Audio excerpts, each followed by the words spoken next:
जैसे जैसे शहर राज्यों में शहरों में लॉकडाउन हो रहा है, जिलों को लॉकडाउन किया जा रहा है, नाइट कर्फ्यू लगाया जा रहा है, प्रतिबंध बढ़ाए जा रहे हैं।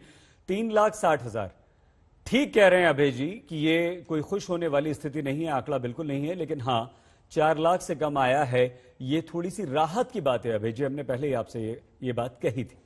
अभय जी, जब पहली लहर के बाद केंद्र ने यह अधिकार दिया राज्यों को कि वो अपने हिसाब से फैसला कर सकता है, ये एडवाइजरी जारी की कि सेकेंड वेव के लिए आप अपने आप को तैयार कीजिए, आप ऑक्सीजन की तैयारी रखिए, आप हॉस्पिटल्स का निरीक्षण कीजिए और देख के रखिए कि आपको जूझना पड़ सकता है। क्या तैयारियां केंद्र राज्यों ने की, या सिर्फ हम अपनी जिम्मेदारी भूलकर अभय जी सिर्फ केंद्र पर ही उंगली उठाएंगे? सईद जी, देखिए, केंद्र पर को सही रास्ता दिखाना, केंद्र पर उंगली उठाना, ये प्रतिपक्ष का दायित्व है। नहीं तो इतिहास क्षमा नहीं करेगा। ये बात बिल्कुल ठीक कही थी देश के स्वास्थ्य मंत्री ने कि सरप्लस ऑक्सीजन है। सरप्लस ऑक्सीजन है तो आप समूचे विश्व के राष्ट्रों का इतिहास उठाकर देख लीजिए, महामारी में वो कैसे लड़े हैं। ऑक्सीजन मैपिंग तो केंद्र सरकार को ही करनी है। उदाहरण के लिए मध्य प्रदेश भारतीय जनता पार्टी शासित राज्य है, उसका ये गंभीर आरोप था कि उत्तर प्रदेश ने 12 घंटे तक उनके ऑक्सीजन कंटेनर्स को रोक कर रखा, जिससे उनके यहाँ मरीजों को बहुत परेशानी हुई। तो ये केंद्र सरकार को चाहिए था कि वो उसकी मैपिंग करें। अगर उड़ीसा में ऑक्सीजन सरप्लस है तो वो कैसे आप दूसरे स्टेट को सप्लाई करेंगे, हिमाचल में एक्सेस है तो वो कैसे सप्लाई करेंगे। और ये राज्यों का समन्वय अभय जी नहीं हो सकता, राज्यों के बीच इस तरह की स्थिति नहीं हो सकती।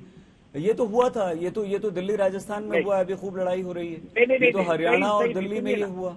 नहीं, हम सिर्फ समझना चाह रहे हैं सर, आपसे सिर्फ समझना चाह रहे हैं। मैं वही समझा रहा हूँ। मेरे पास केंद्र सब कुछ करेगा, केंद्र सब कुछ करेगा, भाई राज्य आपस में भी कुछ करेगा। सुनिए ना, इस स्पेसिफिक एस्पेक्ट में केंद्र सरकार को ये बाकायदा कैबिनेट सेक्रेटरी ने जो 25 मार्च 2020 को मीटिंग ली, उसके बाद 22 अप्रैल 2020 को एक सर्कुलर निकाला केंद्र सरकार ने, और ये तक कहा कि कैसे हमको इंडस्ट्रियल ऑक्सीजन के सिलेंडर्स को मेडिकल ऑक्सीजन में कन्वर्ट करना है। ये तो उन्हीं को करना था। दूसरा बहुत अच्छा सवाल आपने किया और उसका जवाब देना बहुत आवश्यक है, वैक्सीन का मैं छोटा सा एक एग्जांपल देता हूं कि फ्रांस ने 24.18% अचीव कर लिया है वैक्सीनेशन, उसके केसेस कल आए सिर्फ 19,000। जर्मनी ने 29% अचीव किया है, उसके कल केसेस आए 17,000। इजराइल ने 62% कर लिया है, उसके केसेस कल आए सिर्फ 30।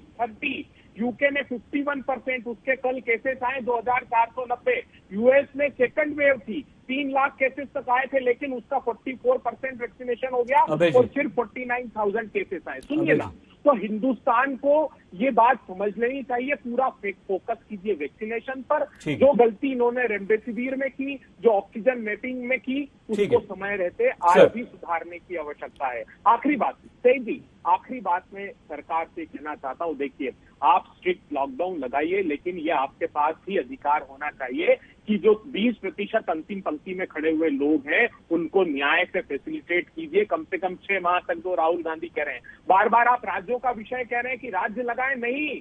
आज प्रधानमंत्री जी आपको दृढ़ इच्छा शक्ति दिखाने की आवश्यकता है। आपके तथाकथित 20 लाख करोड़ के पैकेज में 20 रुपए भी लोगों को नहीं मिले। आप न्याय की योजना लागू कीजिए, आपके नाम से कर दीजिए, कोई हमको उसमें आपत्ति नहीं है।